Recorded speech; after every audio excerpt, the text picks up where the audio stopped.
যাদের এক একজনের দেহের উচ্চতা 100-200 তালার সমান হবে, 50-60 তালার সমান হবে।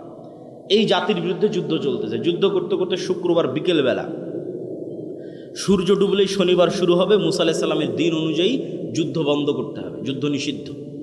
তো ইউশা বিন নুন দেখতেছে যে এখন আমরা জিতার কাছাকাছি, আর 2-3 ঘন্টা 5-6 ঘন্টা যুদ্ধ করলে জিতে যাব। তো ইউশা বিন নুন বলছে, আল্লাহ আপনি সূর্যকে থামিয়ে দেন। কোন মানুষের মাথায় এটা আসতে পারে যুদ্ধের মাঠে যে আমার আজকের যুদ্ধ শেষ করতে আর 3-4 ঘন্টা লাগবে, অতএব সূর্যকে থামিয়ে দিই? ছেলে খেলামো কথাবার্তা, যে মাথার মধ্যে আসাই তো সম্ভব নয়। আসবে যার ইমান বিল গায়েবে ইয়াকিন আছে, যে গায়েব ভালো করে জানে। যে গায়েব জানে না ও তো যুদ্ধই করতে যেতে চায়নি, বলছে কওমান জাব্বারিন আছে, আমরা যুদ্ধ করব না। আর যার গায়েবে ইয়াকিন আছে ও তো যুদ্ধ করছে যুদ্ধের মাঠে ওর মাথায় কাজ করতেছে যে যুদ্ধ থামাতে, যুদ্ধ বিজয় করতে হলে এখন সূর্য থামাতে হবে। কেমনে সম্ভব যেটা মানুষের মাথায় কাজ করে? তারপর আল্লাহকে বললো, আল্লাহ সূর্য থামিয়ে দেন। পৃথিবীর ইতিহাসে আল্লাহ প্রথমবারের মতো সূর্যকে থামিয়ে দিলেন। বলে আল্লাহ আকবার।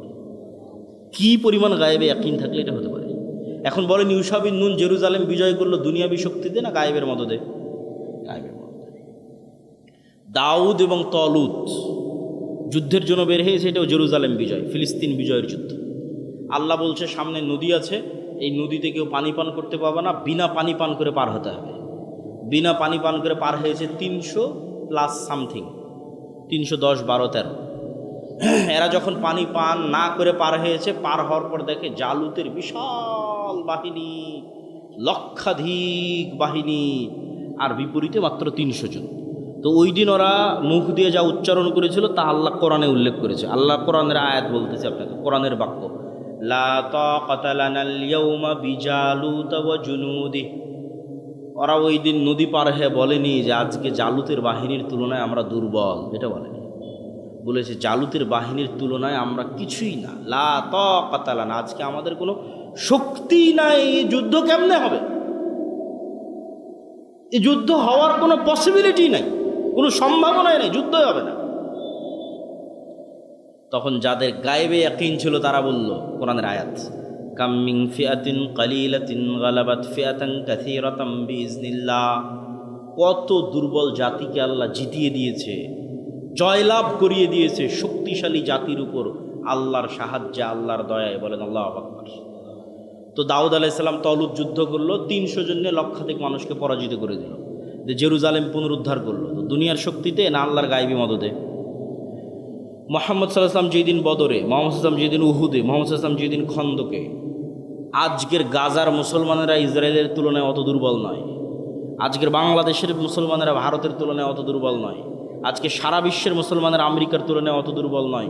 যেই দিন মুহাম্মদ সাল্লাল্লাহু আলাইহি ওয়াসাল্লাম খন্দকে, ওই দিন ইনি যত দুর্বল। কেননা বদর আর উহুদে 1000, 1200, 2000 করে কাফেররা জমা হয়েছে, আর খন্দকে 10,000 জমা হয়েছে। বদর আর উহুদে শুধু মক্কার কাফেররা জমা হয়েছে, খন্দকে সারা আরবের কাফেররা জমা হয়েছে। আর মুহাম্মদ সাল্লাল্লাহু আলাইহি ওয়াসাল্লামের মদিনাতে মুনাফিক আছে 300টা, আর ইহুদি গোত্র আছে 3টে, বানু কুরাইজা, বানু কায়নুকা, বানু নাজির। এই 3টে আবার ভিতর থেকে বাহিরের সাথে চুক্তি করেছে যে তোমরা কোনো মতে ফালাও, আমরা তোমাদের সাথে আছি, ফালাতে পারলেই আছি। তাহলে একে তো ইহুদিরা নাই, দ্বিতীয়ত 300 মুনাফিক নাই, তাহলে সাথে আছে সর্বোচ্চ 500 মানুষ, 500 থেকে 700। আর বাহিরে মদিনা ঘেরাও করে আছে 10,000 মানুষ। তাহলে খন্দকে মুহাম্মদ সাল্লাল্লাহু আলাইহি ওয়াসাল্লাম, দুনিয়ার কোনো লজিকে বদর উহুদ খন্দকে মুহাম্মদ সাল্লাল্লাহু আলাইহি ওয়াসাল্লাম জিতবে এটা অসম্ভব, কোনো চান্স নাই জিতার। একটা রাস্তা আছে, ওটাই মুসলমানদের বিজয়ের রাস্তা। এটা কি? আল্লাহর গায়েবী মদদ। এটা ফুল স্টপ। মুহাম্মদ সাল্লাল্লাহু আলাইহি ওয়াসাল্লামের আল্লাহর গায়েবী মদদ ছাড়া বিজয় হয়নি। তুমি আপনি কে? আমি তুমি কে? মুহাম্মদ সাল্লাল্লাহু আলাইহি ওয়াসাল্লাম একটা যুদ্ধে আল্লাহর গায়েবী মদদ ছাড়া জিততে পারেনি। একটা যুদ্ধে মনে করেছিল সাহাবীরা যে আজকে আমরা দুনিয়াবী শক্তিতে বেশি পাওয়ারফুল, ওটা হুনাইনের যুদ্ধ, মক্কা বিজয়ের পর। ওই দিন সাহাবীদের সংখ্যা 12,000। জীবনে কোনোদিন এত সাহাবীরা চোখেই দেখে। 300 জনে যুদ্ধ করেছে বদরে, সেখানে হুনাইনে 12,000। তো যখন বদরে দুর্বল ছিল ভরসা আল্লাহর উপর, উহুদে দুর্বল ছিল ভরসা আল্লাহর উপর, খন্দকে দুর্বল ছিল ভরসা আল্লাহর উপর, হুনাইনে যখন দেখেছে নিজেরাই 12,000, আল্লাহর উপর ভরসা ভুলে গেছে। বলছে আমরাই তো পার করে দেবো, এবার জিতে যাবো ইনশাল্লাহ। আর ওই শুরুতে আর জিততে পারেনি। মোহাম্মদ সাল্লাল্লাহু আলাইহি ওয়াসাল্লামকে নিজে ঘোড়া থেকে লাফ দিয়ে নামে বলতে হয়েছে আনাবনা আব্দুল মুত্তালিব আনান নবী ওয়া লা কাযিব। তারপরে অসংখ্য বক্তব্য, চিৎকার, সব সাহাবী পালিয়ে যাচ্ছে, এই 12,000-এর মাজমা পালিয়ে যাচ্ছে। তো যেই দিন নিজের উপর ভরসা করেছে, দুনিয়ার শক্তির উপর ভরসা করেছে, ওই দিন পরাজয়। তাহলে মুসলমানদের বিজয়ের একমাত্র একটাই রাস্তা, সেটার নাম আল্লাহর গায়েবী মদদ। এখানেই ফুল স্টপ। গায়েবী মদদ অর্জন করার যে যোগ্য হবে আল্লাহ আগে বিজয় দিবে, যে যোগ্য হবে না ও দুনিয়ার রাস্তায় হাজার চেষ্টা করুক, ওর নামে ইসলামের বিজয় হবে না, ওর নামে ইসলামের বিজয় হবে না।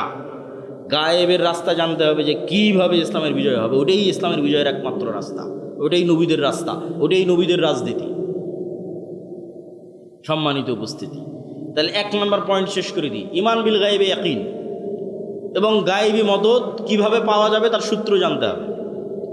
সূত্র নাম্বার 1, ন্যায়পরায়ণতা, সত্যবাদিতা, আমানতদারিতা। এটা হচ্ছে নেতৃত্বের বিকাশ। এই মোবাইলের অপর পিঠ আর এই পিঠ, এই পিঠ যদি গোলামি হয় তাহলে এই পিঠ নেতৃত্ব, এই পিঠ যদি নেতৃত্ব হয় এই পিঠ গোলামি। আমি আপনি গোলাম আছি মানে নেতা নই, নেতা হয়ে যাব মানে গোলাম থাকবো না। তাহলে গায়েবের সূত্র অনুযায়ী নেতাকে, গায়েবের সূত্র অনুযায়ী নেতা সে যে সত্য বলে, আমানতদার, ন্যায়পরায়ণ, ধৈর্যশীল। প্রমাণ নবীদের জীবনী। মোহাম্মদ সাল্লাল্লাহু আলাইহি ওয়াসাল্লামকে আল্লাহ আলাদা করে শিখায়নি যে মোহাম্মদ তুমি আজ থেকে মিথ্যা বলিও না। সালাত শিখিয়েছে 52-53 বছর বয়সে, সিয়াম হজ শিখিয়েছে 53-54 বছর বয়সে, হিসাব আছে। আর ঈমান বিল গায়ব শিখেছে শুধু 13 বছর যাবৎ মক্কায়, 40 বছর থেকে নিয়ে পুরো 13 বছর তাওহীদ শিখিয়েছে, সালাত, সিয়াম, হজ, যাকাত নয়। আর বাকি 40 বছর জন্মগত সত্য বলে। কেন জন্মগত সত্য বলে এটা বুঝতে হবে। ইব্রাহিমের 2 সন্তান, ইসহাক, ইসমাইল। ইসমাইল আছে মক্কায়, ইসহাক আছে জেরুজালেমে। ইসহাকের ছেলে ইয়াকুব, ইয়াকুবের ছেলে ইউসুফ। ইউসুফের হাত ধরে সব চলে গেল মিশরে। মিশরে ইউসুফের মৃত্যুর পর সব হয়ে গেল ফেরাউনের গোলাম। 300 বছরের গোলামি। 400 বছর পর মুসা আলাইহিস সালাম সেই গোলামি থেকে বাঁচানোর চেষ্টা করলো। তাহলে 300 বছর গোলামি করতে যায় বানু ইসরায়েলরা, মিথ্যা, ধোকা, 2 নম্বরই, জুয়া, চুরি, বাটপারি, যত রাস্তা আছে দুনিয়াতে। কেন গোলামের এটা ছাড়া জীবন চলবে না। 10 জন গোলাম যদি এখানে থাকে, ও একটা রুটির জন্য মিথ্যা বলবে, একটা রুটির জন্য মারামারি করবে, একটা রুটির জন্য আরেকজনকে হত্যা করবে, এটাই গোলামের জীবন। তাহলে 300 বছর ফেরাউনের অধীনে গোলাম থেকেছে বানু ইসরায়েল। দিয়ে কী শিখেছে? 2 নম্বরই রাস্তা শিখেছে। আল্লাহ যখন জেরুজালেম বিজয় দিল, দিয়ে বললো মাথা নিচু করে ঢুকিস, তখন ওরা পিছন আগে দিয়ে ঢুকলো। এর নাম নিমক হারাম জাতি। আল্লাহ বললো শনিবারের দিন মাছ ধরবি না, বললো ঠিক আছে শনিবারের দিন মাছ ধরবো না। শনিবারের দিন মাছকে আটকে রেখে দিল, রবিবারের দিন মাছ ধরলো। এরকম 2 নম্বর শয়তানি বুদ্ধিওয়ালা জাতি হচ্ছে বানু ইসরায়েল, যারা নবীর সন্তান। তো এই শয়তানি 2 নম্বর বুদ্ধি শিখলো থেকে ফেরাউনের গোলামির কারণে। আর ইসমাইলের বংশধরেরা মুহাম্মদ সাল্লাল্লাহু আলাইহি ওয়াসাল্লাম পর্যন্ত কোনোদিন কারো গোলাম হয়নি। মক্কার কাফের মুশরিকরা কোনোদিন কারো গোলাম ছিল না। কোনো রাজা বাদশাহ এসে কোনোদিন মক্কা দখল করেনি। মক্কার মতো শুষ্ক মরুভূমি কেউ কোনোদিন দখল করেনি। ফলত আবু তালেব কাফের হতে পারে, আব্দুল মুত্তালিব কাফের হতে পারে, মুশরিক হতে পারে, আবু সুফিয়ান কাফের মুশরিক হতে পারে, কিন্তু কারো 1 টাকা মেরে নিয়েছে আর প্রমাণ কেউ কোনোদিন দেখাতে পারবে না। কেন? এরা ইসমাইলের সন্তান, এরা জানেই না যে টাকা মারতে হয়, জানেই না যে মিথ্যা বলতে হয়। আবু সুফিয়ানকে যখন বাদশাহ হিরাক্লিয়াস জেরুজালেমে ডেকে জিজ্ঞেস করেছে, তখন আবু সুফিয়ান কাফের। বদর, উহুদ, খন্দক প্রত্যেক যুদ্ধে মুহাম্মদ সাল্লাল্লাহু আলাইহি ওয়াসাল্লামের মুখোমুখি দাঁড়িয়ে আছে, সেনাপতি, কাফের মুশরিকদের সেনাপতি। তাও আবু সুফিয়ান মিথ্যা বলে, কারণ মিথ্যা বলা জানেই না, বলবে কিভাবে? জানলে তো বলবে যে মিথ্যা বলতে হয়। এরা হচ্ছে ইসমাইলের সন্তান, কুরাইশ বংশের অধিকারী। এরা কোনোদিন কারো গোলাম ছিল না, ফলত 2 নম্বরই রাস্তা এরা জানে না। আল্লাহর নবী যখন তাওহীদের দাওয়াত নিয়ে আসলো, এরা তাওহীদ রিসিভ করলো। তখন আগে থেকে জন্মগত নেতৃত্ব, সত্যবাদিতা, আমানতদারিতা, ন্যায়পরায়ণতা, তার সাথে যুক্ত হলো তাওহীদ। যে ছোট্ট মক্কা নগরীর নেতারা হয়ে গেল সারা বিশ্বের নেতা। আল্লাহু আকবার। কোথায় আবু তালেব কাফের অবস্থায় মৃত্যুবরণ করলো, সে আবু তালেবের ছেলে আলী হয়ে গেল 4র্থ খলিফা। আবু সুফিয়ান মুসলমান হয়ে গেলেন, আবু সুফিয়ানের ছেলে মুআবিয়া। তারপরে উমাইয়া খেলাফত, এইদিকে ভারত, ওইদিকে স্পেন, ওইদিকে আফ্রিকা, ওইদিকে মধ্য এশিয়া, অর্ধবিশ্ব জয় করে ফেলেন। তাহলে গায়েবে নেতা নির্ধারিত হচ্ছে কিভাবে? সত্য বললে, ন্যায়পরায়ণ হলে, আমানতদার হলে নেতৃত্বের যোগ্য, না হলে ক্রস, নেতার নাম থেকে নাম কাটা। তাহলে এখন আমাদের মধ্যে গণতন্ত্র দেওয়াই আছে, সুদী প্রথা চালু রাখাই আছে, যেন কোনো সত্যবাদী, আমানতদার, ন্যায়পরায়ণ নেতা উঠেই আসতে না পারে। কেন? গণতন্ত্রের সিস্টেম এত জঘন্য, এত নিকৃষ্ট, এখানে এক দলের নেতা আর এক দলের নেতার বিরুদ্ধে তো বলবেই, একই আসনের মনোনয়ন প্রার্থী একই দলের একজন আর একজনের বিরুদ্ধে মিথ্যা বলবে। দুনিয়ার কোনো মানুষের পক্ষে জান্নাতের গ্যারেন্টি ইবাদতের চ্যালেঞ্জে অথবা গুনাহ মুক্ত থাকার চ্যালেঞ্জে দেওয়া সম্ভব নয়। উপস্থিত মাজমার কেউ বলে দিবে যে আমি জীবনে কোনোদিন এক ওয়াক্ত সালাত কাজা করিনি, এটা যেমন কঠিন। আবার যদি কেউ বলতে পারে যে হ্যাঁ আমি জীবনে এক ওয়াক্ত সালাত কাজা করিনি, তো তার জন্য এটা বলা কঠিন যে আমি এক ওয়াক্ত সালাত কাজা করিনি, ঠিক আছে, প্রত্যেক সালাতে শুরু থেকে শেষ পর্যন্ত আমি আল্লাহকেই স্মরণে রেখেছি, দুনিয়ার কথা একবারও স্মরণ করিনি, এই গ্যারেন্টি দেওয়াও কঠিন। তাহলে মানুষের ইবাদতে কমতি আছে না নাই? কমতি আছে। তাহলে ইবাদতের গ্যারেন্টি দিয়ে কেউ বলতে পারবে যে আমি নিশ্চিত জান্নাতে যাব? পারবে না। কেউ এটাও বলতে পারবে না যে আমি শতভাগ নিষ্পাপ, অতএব আমি নিশ্চিত জান্নাতে যাব। তাহলে পাপ মুক্ত থাকার চ্যালেঞ্জ অথবা ইবাদতের পূর্ণাঙ্গতার গ্যারেন্টি দিয়ে কারো ক্ষমতা নাই জান্নাতে যাবেই যাবে এই নিশ্চয়তা দেবে। তাহলে জান্নাতে যে আমরা যাবই এই নিশ্চয়তা পাওয়ার শুধু দুইটা রাস্তা আছে, ইবাদত দিয়ে সম্ভব নয়, গুনাহ মুক্ত মানুষ থাকতে পারে না। তাহলে নিশ্চিত জান্নাতের দুইটা রাস্তা। ইন্নাল্লাহ আশতারা মিনাল মুমিনিনা আনফুসাহুম ওয়া আমওয়ালাহুম বিআন্না লাহুমুল জান্নাহ। আল্লাহ জান্নাত বিক্রি করবে, মানুষ জান্নাত কিনবে। এই কেনা বেচাটা ঠিক যেমন আপনারা হায়াতের মোড়ে জমি কিনেন, চাঁপাইনবাবগঞ্জ শহরে কিনেন, রাজশাহী শহরে কিনেন, ঢাকায় কিনেন, এই জমি কেনা বেচা যেমন ব্যবসা, আল্লাহ জান্নাতের প্লট আর ফ্ল্যাট বিক্রি করবে, এটাও ব্যবসা। হাল আদুল্লুকুম আলা তিজারাতিন তুনজিকুম মিন আযাবিন নার। আমি কি তোমাদের এমন কোনো ব্যবসার কথা বলে দিব না? এই ব্যবসাটা হবে আল্লাহর সাথে। আর এই ব্যবসার মজার দিক হচ্ছে এই ব্যবসা শতভাগ লাভজনক। কেন শতভাগ লাভজনক তাও বলব, তার আগে একটু বুঝে নিই যে দুইটা জিনিসে নিশ্চিত জান্নাত বিক্রি হবে, মানে গ্যারেন্টি, মিস হওয়ার কোনো চান্স নাই। এক, মানুষ তার নিজের জীবনটাই যদি আল্লাহর রাস্তায় আল্লাহর জন্য দিয়ে দেয়, তাহলে যখন তার রক্তের ফোঁটা মাটিতে পড়বে, তো রক্তের ফোঁটা মাটিতে পড়ার আগে ইবাদতে যত কমতি ছিল আর যত গুনাহ ছিল সব কমতি পূরণ হয়ে যাবে, সব গুনাহের কাফফারা হয়ে যাবে, ওর কাছে জান্নাত বিক্রি হয়ে গেছে। বলেন আল্লাহু আকবার। তাহলে নিশ্চিত জান্নাতের একটা রাস্তা শহীদ হয়ে যাওয়া, মিস নাই, বিক্রি হয়ে যাবে জান্নাত। নিশ্চিত জান্নাতের আর একটা রাস্তা হচ্ছে টাকা দিয়ে জান্নাত কিনে নেওয়া। আল্লাহ কোরআনের আয়াতের মধ্যেই বলেছে, যে আয়াতটা আমি আপনাদের সামনে তেলাওয়াত করেছি। জান্নাত বিক্রি হবে দুইটা জিনিসের কাছে, একটা তোমার জীবনের কাছে, জীবন দিয়ে দেওয়া আল্লাহর রাস্তায় জান্নাত বিক্রি হয়ে যাবে। দুই, টাকা দিয়ে জান্নাত কিনে নাও। ইবাদত দিয়ে জান্নাতে যাওয়ার পূর্ব শর্ত পূরণ হয়, কিন্তু জান্নাতে যাওয়ার গ্যারেন্টি অর্জিত হয় না। পূর্ব শর্ত পূরণ হয় বলতে, যে সালাত আদায় করে না ওর তো কোনো হিসাবই নেই, কি দান কি সাদকা আর কি কোনো কিছুই কাউন্ট নেই। তাহলে জান্নাতে যাওয়ার পূর্ব শর্ত খাতায় নাম অন্তত থাকে, সেটা ইবাদত। কিন্তু নিশ্চয়তা, নিশ্চিত জান্নাতে যেতে চাই, দুইটা দিয়ে সম্ভব, শহীদ হওয়া দিয়ে, টাকা দিয়ে।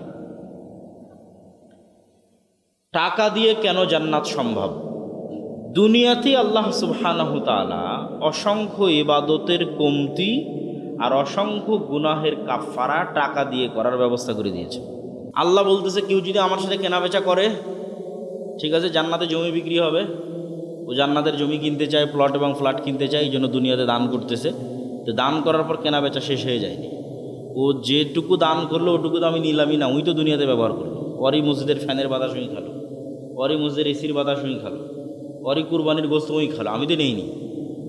কিন্তু যে টাকাটা এটার জন্য ব্যয় করেছে, এই টাকাটা যে আমার অ্যাকাউন্টে জমা হলো, এটাকে আমি আল্লাহ বাড়াতেই থাকি, বাড়াতেই থাকি, বাড়াতেই থাকি, বাড়াতেই থাকি, 700 গুণ, চাইলে তার চেয়েও বেশি বাড়াই। বলেন আল্লাহ। তো নেন, এর চেয়ে বড় লাভজনক ব্যবসা দুনিয়াতে আছে? কারোর সাথে এর চেয়ে বেশি লাভজনক ব্যবসা আপনি করতে পারবেন না, যে লাভজনক ব্যবসা আল্লাহর সাথে। 4টে পয়েন্টে আলোচনা করব। 1 নাম্বার ঈমান বিল গায়েব, 2 নাম্বার নেতৃত্বের বিকাশ, 3 নাম্বার সৎ আমল, 4 নাম্বার শিক্ষা ও জ্ঞান। ঈমান বিল গায়েব, গায়েব মানে যা চোখে দেখা যায় না তাকে বলে গায়েব। এখানে আজকে আমি এসেছি না আব্দুর রাজ্জাক বিন ইউসুফ এসেছে, আপনারা দেখেই চিনে নিতে পেরেছেন, ও আব্দুল্লাহ বিন আব্দুর রাজ্জাক এসেছে। একটা হিন্দুকেও যদি দেন, ও যদি চিনে আমাকে, ও দেখলে বলবে হ্যাঁ আব্দুল্লাহ বিন আব্দুর রাজ্জাক এসেছে। এই দেখা জিনিসের স্বীকৃতি দিতে কেউ মুমিন হয় না, তাহলে তো হিন্দুও মুমিন হয়ে যেত দেখা জিনিসের স্বীকৃতিতে মুমিন হলে। তাহলে মুমিন হবে কিসে? এখানে আজকের জালসায় যে ফেরেশতারাও আছে, এটা কয়জন বিশ্বাস করে রে বাবা? বুঝেননি মনে হয় আমার কথা? ফেরেশতাদের কি দেখা যায়? দেখা যায় না। তাহলে এখানে আজকের জালসায় ফেরেশতারাও বসে আছে, এই ঈমানটা আপনার কোন লেভেলে? এমনি কথার কথা, হ্যাঁ আছে ফেরেশতা, শেষ, এই মুমিন হয়নি, মুমিন হতে পারলো না। আপনি যে উপস্থিত আছেন এটা যত সত্য, আমি যে বক্তব্য দিচ্ছি, আমার আওয়াজ শুনতেছেন, আমাকে দেখতেছেন, এটা যত সত্য, এর চেয়ে বেশি সত্য যে এখানে এখন ফেরেশতারা আছে। বলেন আল্লাহু আকবার। এই লেভেলের ঈমান যখন হবে তখন আপনি মুমিন। এটাকে বলে ঈমান বিল গায়েব, গায়েবের উপর ইয়াকিন। আল্লাহ সুবহানাহু ওয়া তাআলা কোরআন মাজিদে বলছে, যালিকাল কিতাবু লা রাইবা ফীহি হুদাল লিল মুত্তাকিন আল্লাযীনা ইউমিনুনা বিল গায়ব। যারা গায়েবে ইয়াকিন রাখে তারাই হচ্ছে মুত্তাকি, তারাই হচ্ছে মুমিন। তো কেন বলছি মুসলমানদের মুক্তির রাস্তা গায়েবে ইয়াকিন রাখা? কেননা গায়েবের কিছু সূত্র আছে যা দুনিয়ার সূত্রের সাথে মিলবে না। যেমন এখন যে আপনি দান করছেন, তো দুনিয়ার সূত্র অনুযায়ী আপনার পকেট থেকে টাকা কমে গেল না বাড়লো? আপনার পকেট থেকে টাকা কমলো না বাড়লো? এই যে 1000 টাকা আমি যদি আমার পকেট থেকে বের করি, তাহলে আমার পকেট থেকে টাকা কমলো না বাড়লো? বলেন, কমলো। তাহলে দুনিয়ার সূত্রে টাকা মাইনাস হয়ে গেছে। কিন্তু যেমনি আমি টাকাটা বের করে এখানে দিয়ে দিলাম, এটা সেম এই কাজই গায়েবের সূত্র অনুযায়ী প্লাস হয়ে গেছে, যেটা আমরা দেখতে পাচ্ছি না। ইয়ামহাকুল্লাহুর রিবা ওয়া ইরবিস সাদাকাত, সুদে টাকা কমে, দানে টাকা বাড়ে। তাহলে দুনিয়ার সূত্রেতে টাকা কমে গেল, গায়েবের সূত্রে টাকা বেড়ে গেল। এই গায়েবের সূত্রে যে টাকা বেড়ে গেল, এটার প্রভাব দেখা যাবে 5 বছর পর, 10 বছর পর। এই 1000 টাকা দান করাতে কত টাকা বাড়লো আমার, এটা 5 বছর, 10 বছর, 20 বছর পর বোঝা যাবে যে আসলে কত টাকা বাড়লো। কিন্তু টাকাটা কিন্তু গায়েবে আজকেই প্লাস মাইনাস হয়ে গেছে, গায়েবের সূত্র। দুনিয়ার সূত্রে এখন মাইনাস অবস্থায় আছে। ঠিক সুদ যখন নিচ্ছেন তখন দুনিয়ার সূত্রে প্লাস, দিলাম 1000 টাকা ধার, নিলাম 1500, কিন্তু সাথে সাথেই এটা গায়েবে মাইনাস হয়ে গেছে। গায়েবে যে মাইনাস হয়ে গেছে এটা বোঝা যাবে 5, 10 বছর, 15 বছর, 20 বছর, 50 বছর, 100 বছর পরে। তো গায়েবের সূত্র যতক্ষণ না জানবেন ততক্ষণ আপনি বুঝতে পারবেন না যে মুসলমানদের বিজয় কিভাবে হবে। আপনি আপনার মতো একটা রাস্তা বের করে নিয়ে বলবেন এটা দিয়ে ইসলামের বিজয় হবে, হবে না। গায়েবে যেভাবে নির্ধারিত আছে যে এটাই মুসলমানদের বিজয়ের রাস্তা, ওটাই ফলো করতে হবে। তো গায়েবে নির্ধারিত মুসলমানদের বিজয়ের রাস্তা কোনটা, এটা যদি দেখতে চান তাহলে নবীদের জীবনী দেখতে হবে, যে নবীদের জীবনীতে কিভাবে বিজয় নির্ধারিত হয়েছে, ওটাই গায়েবের রাস্তা। গায়েবকে আল্লাহ কোরআনে প্রকাশ করে দিয়েছে, গায়েবকে আল্লাহ সুবহানাহু ওয়া তাআলা নবীদের জীবনীতে প্রকাশ করে দিয়েছে। যে পৃথিবী কিভাবে চলে তার সিস্টেম তোমরা জেনে নাও, গায়েব কিভাবে কাজ করে সেটা তোমরা জেনে নাও। যেমন গায়েবের একটা সূত্র, ইউসাব্বিহু লিল্লাহি মা ফিস সামাওয়াতি ওয়া মা ফিল আরজ, এটা গায়েবের সূত্র, আল্লাহ কোরআনে বলে দিয়েছে। গায়েবের নিউজ, সংবাদ কি, আসমান জমিন এবং তার মধ্যে যা কিছু আছে সব আল্লাহর তাসবিহ পাঠ করে। তাহলে এখন এই মোবাইলও তাসবিহ পাঠ করতেছে, এই চায়ের কাপও তাসবিহ পাঠ করতেছে, আমার জামাও তাসবিহ পাঠ করতেছে, এই প্যান্ডেলও তাসবিহ পাঠ করতেছে, এটা গায়েবের নিউজ। এইটার উপর যেই দিন আপনার ইয়াকিন তৈরি হবে, বিজয় নিশ্চিত। এই গায়েবের নিউজের উপর যতদিন ইয়াকিন আসবে না, বিজয়ের কোনো ধারে কাছেও যেতে পারবেন না। এবার বাস্তব উদাহরণে চলেন, যে বাস্তব উদাহরণে আপনাকে দেখায় যে গায়েবের উপর ইয়াকিন ছাড়া বিজয় সম্ভব নয়। মুসা আলাইহিস সালাতু ওয়াস সালামকে যেদিন আল্লাহ বললেন ইযহাবি ইলা ফিরআউন ইন্নাহু তাগা, যাও ফেরাউনের কাছে দাওয়াত দাও, ফেরাউন চরম অহংকারী। ওই দিন মুসা আলাইহিস সালাতু ওয়াস সালাম চাঁপাইনবাবগঞ্জের দেবীনগর ইসলামপুর চরবাগডাঙ্গা ইউনিয়নের চরের পদ্মা নদীর চরের সাধারণ একজন কৃষক, আজকের আমেরিকার প্রেসিডেন্ট ডোনাল্ড ট্রাম্পের কাছে যদি যেতে বলা হয় আপনাকে যে যান আমেরিকার প্রেসিডেন্ট ডোনাল্ড ট্রাম্পের কাছে দাওয়াত দিতে হবে, তো এই সাধারণ কৃষক আজকের আমেরিকার প্রেসিডেন্টের তুলনায় যত দুর্বল, ওই দিন মুসা আলাইহিস সালাম ফেরাউনের তুলনায় তার চেয়ে বেশি দুর্বল, কয়েক শতগুণ কয়েক হাজার গুণ বেশি দুর্বল। কেন? দুই ছোট্ট পয়েন্টে পয়েন্টে বললে আপনি বুঝে যাবেন কেন মুসা আলাইহিস সালাম দুর্বল। মুসা আলাইহিস সালামকে যেই দিন বলা হচ্ছে যাও মিশরে দাওয়াত দাও, ওই দিন মিশরের আদালতে মুসা আলাইহিস সালামের নামে ফাঁসির রায় হয়ে আছে, ঢুকলেই জবাই করা হবে। তাহলে আপনাকে যখন বলা হচ্ছে যাও আমেরিকাতে যাও, তখন আমেরিকার আদালতে আপনার নামে ফাঁসি হয়ে আছে। দুই, আপনাকে যখন বলা হয়েছে যাও আমেরিকাতে যাও, তখন আপনি এলাকাতে নাই, পালিয়ে আছেন। এখনও তো অনেক পলাতক আসামি দুবাই কানাডায় আলিশান জীবনযাপন করছে, কিন্তু মুসা আলাইহিস সালাম যখন পলাতক তখন মানুষের বাড়ির কাজের লোক। তাহলে আপনার বাড়ি হতে পারে ইসলামপুর চরবাগডাঙ্গা দেবীনগর চাঁপাইনবাবগঞ্জ, কিন্তু আপনি পালিয়ে আছেন হয় দিল্লিতে, না হয় করাচিতে, না হয় আফগানিস্তানে, না হয় দুবাই। কি অবস্থায় পালিয়ে আছেন? মানুষের বাড়িতে কাজের লোক হিসেবে পালিয়ে আছেন। কতদিন থেকে পালিয়ে আছেন? 10 বছর থেকে পালিয়ে আছেন। এমন সময় আপনাকে বলা হচ্ছে যাও আমেরিকাতে, তোমাকে দাওয়াত দিতে হবে ডোনাল্ড ট্রাম্পের কাছে, আর অমতো অবস্থায় যে আমেরিকায় আপনার নামে ফাঁসি হয়ে আছে। কথা কি আমার বোঝা যায়? কেন চরবাগডাঙ্গার একটা গরিব চরের কৃষকের চেয়ে মুসা আলাইহিস সালাম বেশি দুর্বল? দুনিয়ার কোনো লজিকে, দুনিয়ার কোনো সিস্টেমে, দুনিয়ার কোনো সূত্রে মুসা আলাইহিস সালাতু ওয়াস সালাম বিজয়ী হবে আর ফেরাউন পরাজিত হবে, এটা ইম্পসিবল, অসম্ভব। ওইটা পরাজয় আর জয় তো বহু পরের কথা। মুসা ফেরাউনের সামনে দাঁড়াবে এটাই অসম্ভব। মুসা মিশরে ফিরে যাবে এটাই অসম্ভব। মুসা স্বয়ং মিশর থেকে পালিয়ে গেছে। কেন চরবাগডাঙ্গার একটা চরের কৃষকের চাইতেও মুসা আলাইহিস সালাম দুর্বল? চরবাগডাঙ্গার এই চরের কৃষকের আত্মীয় স্বজন আছে, বাড়ি ঘর আছে, পরিবার পরিজন আছে, দেশের নাগরিকত্ব আছে, পাসপোর্ট আছে, ন্যাশনালিটি আছে, কোথাও বিপদে পড়লে দূতাবাস দিয়ে বাঁচাবে। আর যেই দিন মুসা আলাইহিস সালামকে আল্লাহ বলছে যাও ফেরাউনের কাছে, ওই দিন মুসা আলাইহিস সালাম এমন গোলাম জাতির সদস্য, এমন গোলাম কওমের সদস্য, যার মা যদি পরিচয় দেয় এটা আমার সন্তান, তো সন্তানকে জবাই করা হবে। ইযাববিহুনা আবনাকুম ওয়া ইস্তাহইউনা নিসাআকুম ওয়া ফি যালিকুম বালাউম মির রাব্বিকুম আযীম।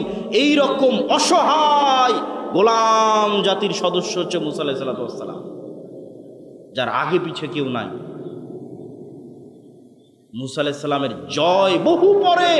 মুসা আলাইহিস সালাম মিশরে ফিরে যাবে, ফেরাউনের সামনে দাঁড়াবে, এটা অসম্ভব, পৃথিবীর সূত্রে অসম্ভব, কিন্তু গায়েবের সূত্রে সম্ভব। বলেন আল্লাহু আকবার। ওই গায়েবের উপর ইয়াকিন মুসা আলাইহিস সালামের অন্তরে যেদিন ঢুকে যাবে, মুসা আলাইহিস সালাম যেদিন মিশর থেকে পালিয়ে গেছে, ওই মিশরে মুসা আলাইহিস সালাম ফিরে গেছে। ফিরার একটাই রাস্তা, মুসা আলাইহিস সালামকে গায়েব দেখাতে হবে। গায়েব দেখালে মুসা আলাইহিস সালামের অন্তরে গায়েবের উপর ইয়াকিন তৈরি হবে। নবীদেরকে আল্লাহ গায়েব দেখিয়েছে। যেমন আল্লাহ সুবহানাহু ওয়া তাআলা আমাদের নবী মুহাম্মদ সাল্লাল্লাহু আলাইহি ওয়াসাল্লাম সম্পর্কে বলছেন সুবহানাল্লাযী আসরা বিআবদিহি লাইলাম মিনাল মাসজিদিল হারামি ইলাল মাসজিদিল আকসা আল্লাযী বারাকনা হাওলাহ। আল্লাহ মুহাম্মদ সাল্লাল্লাহু আলাইহি ওয়াসাল্লামকে মেরাজের সফর করিয়েছেন। তো মেরাজের সফরের বর্ণনায় আল্লাহ সুবহানাহু ওয়া তাআলা পবিত্র কোরআন মাজিদে বলছেন যে আমি কেন মুহাম্মদকে মেরাজের সফর করালাম জানো? লিনুরিয়াহু মিন আয়াতিনা, গায়েব দেখাবো তাই। তোমাদেরকে আজীবন গল্প শুনিয়েছে জান্নাত এরকম, জাহান্নাম এরকম, কবর এরকম, আসমান এরকম, এবার সচক্ষে মুহাম্মদ সাল্লাল্লাহু আলাইহি ওয়াসাল্লাম দেখবে। বলেন আল্লাহু আকবার। লিনুরিয়াহু মিন আয়াতিনা, নিজে চোখে দেখবে যে এই যে আসমান, এই যে জান্নাত, এই যে জাহান্নাম, গায়েব। যখন একবার গায়েব দেখে যায় নবীরা, তখন ইয়াকিন তৈরি হয় গায়েবের উপর। তখন আল্লাহর শক্তি, আল্লাহর ক্ষমতা সম্পর্কে নিশ্চিত জ্ঞান অর্জন হয়। ঈসা আলাইহিস সালামকে আল্লাহ গায়েব দেখিয়েছে। আপনি জীবনে কোনোদিন মরা মানুষকে জীবিত হতে দেখেছেন? কথা বলেন না, যে সবাই ঘুমান্ত নাকি? মরা মানুষকে জীবিত হতে দেখেছেন? এটা গায়েব। অবিল আখিরাতি হুম ইউকিনুন। কবর গায়েব, বারজাখ গায়েব, পরকাল গায়েব, পুনরুত্থান গায়েব, দেখেননি কোনোদিন। আর এটাই ঈসা আলাইহিস সালামের মুজিজা। যে কোনো মরা মানুষের গায়ে হাত দিয়ে বলবে বিসমিল্লাহ, মরা মানুষ জীবিত হয়ে যাবে। বলেন আল্লাহু আকবার। তো এখন মুসা আলাইহিস সালাম যতক্ষণ গায়েব না দেখেছে, মুসা আলাইহিস সালাম তো ফেরাউনের সামনে দাঁড়াতেই পারবে না। মুসা আলাইহিস সালামকে আল্লাহ বলছে, মুসা তোমার হাতে কি? আল্লাহ লাঠি। কি করো? তো এই করি। আল্লাহ বলেনি জান্নাত থেকে একটা স্পেশাল লাঠি দিলাম, এটা ছাড়ো সাপ হয়ে যাবে। জান্নাতের স্পেশাল লাঠি সাপ হতেই পারে? কিন্তু যে লাঠি আমি 10 বছর থেকে ব্যবহার করছি ওটা কেমনে সাপ হয়? কিন্তু সাধারণ আমি নিজে গাছ থেকে কেটে নিয়ে আসছি, জ্যান্ত জীবন্ত সাপে কেমনে কেমনে পরিণত? তখন মুসা আলাইহিস সালামের ইয়াকিন হয়ে গেল যে আমার ব্যবহার করা লাঠি আমার চোখের সামনে সাপ হয়ে যাচ্ছে, তার মানে আমি ফিরাউনের যে বিশাল মস্তক দেখতেছি, এই মস্তক তো আল্লাহর শক্তি, আল্লাহর ক্ষমতার সামনে লা হাওলা ওয়ালা কুওয়াতা ইল্লা বিল্লাহ। ফেরাউনের মসনদ আল্লাহর শক্তি, আল্লাহর ক্ষমতার সামনে দুর্বল না। ফেরাউনের মসনদ আল্লাহর শক্তি, আল্লাহর ক্ষমতার সামনে কমজোর না। এটা বলা হয় ফেরাউনের শক্তি, সামর্থ্য আল্লাহর ক্ষমতা এবং শক্তির সামনে জিরো। বলেন আল্লাহু আকবার। দুর্বল নয়, কমজোর নয়, জিরো, কোনো মার্কই নাই, কোনো নাম্বারই নাই। এটা হলো লা হাওলা ওয়ালা কুওয়াতা ইল্লা বিল্লাহর অর্থ। এটা মুসা আলাইহিস সালামের কালবে যেই দিন তৈরি হবে, ওই দিন মুসা ফেরাউনের সামনে দাঁড়াতে পারবে। এটার নাম ঈমান বিল গায়বে ইয়াকিন। এইটা যতদিন মুসলমানদের অন্তরে তৈরি না হয়েছে, ততদিন ও গায়েবের রাস্তায় চলতে পারেনি। যেই গায়েবের রাস্তায় বিজয় নির্ধারিত আছে, তখন কি মনে করবে যে না, আমাকে তো মন্দির পাহারা দিয়েই ক্ষমতায় যেতে হবে। কেন? তখন মাথার মধ্যে আছে কি দুনিয়াবী রাস্তা, গায়েবের রাস্তা ভুলে গেছে, গায়েবের উপর ইয়াকিন হারিয়ে গেছে যে দুনিয়ার রাস্তাতেই আমাকে ক্ষমতায় যেতে হবে। দুনিয়ার রাস্তায় ক্ষমতায় যেতে হলে হিন্দুদের মন্দির আমাকে পাহারা দিতেই হবে। আর ঈমান বিল গায়বে ইয়াকিন থাকলে গায়েবের রাস্তা খুঁজবে। গায়েবী মদদ ছাড়া মুসলমানদের বিজয় অতীতে কোনোদিন হয়নি, ভবিষ্যতে কোনোদিন হবে না, ফুল স্টপ। এবং এই কথাকে কোনো দলিল দিয়ে কোরআন এবং হাদিসের কেউ উল্টিয়ে ধরতে পারবে না। আমি তো দলিল সামনে দিব যে মুসলমানদের বিজয় দুনিয়ার শক্তিতে অতীতে কোনোদিন হয়নি, ভবিষ্যতে কোনোদিন হবে না। মুসলমানদের বিজয়ের একমাত্র রাস্তা আল্লাহর গায়েবী মদদ, একমাত্র একটাই রাস্তা, দিয়ে ফুল স্টপ। আর 2 নম্বর 3 নম্বর কোন রাস্তা নেই। তাহলে মুসা আলাইহিস সালাম ফেরাউনের সামনে দাঁড়ানোরই কথা নয়। সেখানে মুসা আলাইহিস সালাম বিজয় হয়ে গেল আর ফেরাউন ডুবে গেল। দুনিয়ার শক্তিতে না গায়েবী মদদে? গায়েবী মদদে। মুসা আলাইহিস সালাম যখন সমুদ্র পার হয়ে গেল, তখন আল্লাহ বলছে জেরুজালেমে যুদ্ধ করতে হবে। আমি লম্বা ঘটনায় যাচ্ছি না, শুধু আমাদের পয়েন্ট ধরার জন্য, ঈমান বিল গায়বে ইয়াকিন, পয়েন্ট ধরার জন্য জেরুজালেমে যুদ্ধ করতে হবে। তো বানু ইসরাইল কি বলল? কানু ফিহা কওমান জাব্বারিন লান নাদখুলাহা হাত্তা ইয়াখরুজু মিনহা। বলছে জেরুজালেমে যুদ্ধের কথা কেমনে বলো মুসা? জেরুজালেমে 50 তালার দেহের অধিকারী, 100 তালা দেহের অধিকারী জাতিরা বসবাস করে। কওমান জাব্বারিন, যাদের পাশে দাঁড়ালে আমরা পিঁপড়ার মতো হয়ে যাব। এদের সাথে আবার যুদ্ধ হয় নাকি? ইযহাব আনতা ওয়া রাব্বুকা ফাকাতিলা, তুমি আর তোমার আল্লাহ গিয়ে যুদ্ধ করো। তাহলে দুনিয়ার লজিকে জেরুজালেম মুসার বানু ইসরাইল জয় করতে পারবে না। কিন্তু 2 জন মানুষ যাদের অন্তরে ঈমান বিল গায়েব ছিল, যারা গায়েবে ইয়াকিন রাখত, এই 2 জন বলল আল্লাহ যেহেতু আদেশ করেছে যুদ্ধ করো, আল্লাহর উপর ভরসা রাখো, তোমরা ঢুকতেই বিজয়ী হয়ে যাবে। বলেন আল্লাহু আকবার। কোরআনের আয়াতের অনুবাদ করতেছে। তো তারপরেও তারা রাজি হলো না। 40 বছরের আযাব চলে আসলো। 40 বছরের আযাবের মধ্যে মুসা আলাইহিস সালাম মারা গেল। পরবর্তী নবী হলো ইউশা বিন নুন। উনি ওই 2 জনের একজন, যিনি গায়েবে ইয়াকিন রাখতেন। ইউশা বিন নুন জাতিকে বলল ভুল হয়ে গেছে, তওবা ইস্তেগফার করো, চলো যুদ্ধ করতে হবে। যুদ্ধ শুরু হলো এই কওমান জাব্বারিনের বিরুদ্ধেই, যাদের এক একজনের দেহের উচ্চতা 100-200 তালার সমান হবে, 50-60 তালার সমান হবে। এই জাতির বিরুদ্ধে যুদ্ধ চলতেছে। যুদ্ধ করতে করতে শুক্রবার বিকেলবেলা সূর্য ডুবলেই শনিবার শুরু হবে। মুসা আলাইহিস সালামের দিন অনুযায়ী যুদ্ধ বন্ধ করতে হবে, যুদ্ধ নিষিদ্ধ।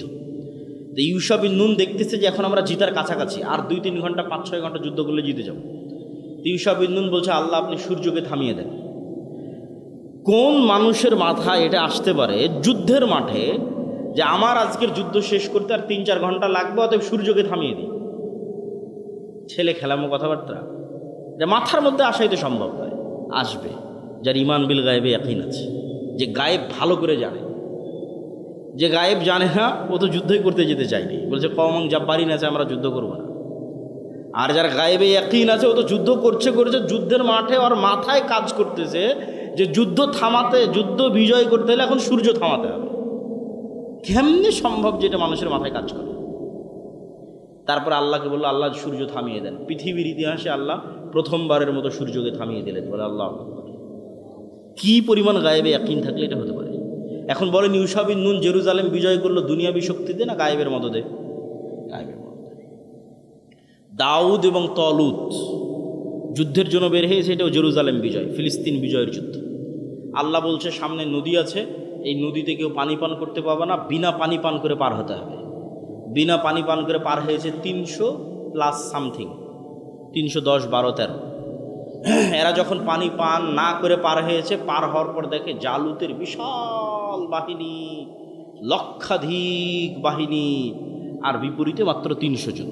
তো ওই দিন ওরা মুখ দিয়ে যা উচ্চারণ করেছিল তা আল্লাহ কোরআনে উল্লেখ করেছে। আল্লাহ কোরআনের আয়াত বলতেছে আপনাকে, কোরআনের বাক্য, লা তাকাতা লানাল ইয়াউমা বিজালুতা ওয়া জুনুদিহি।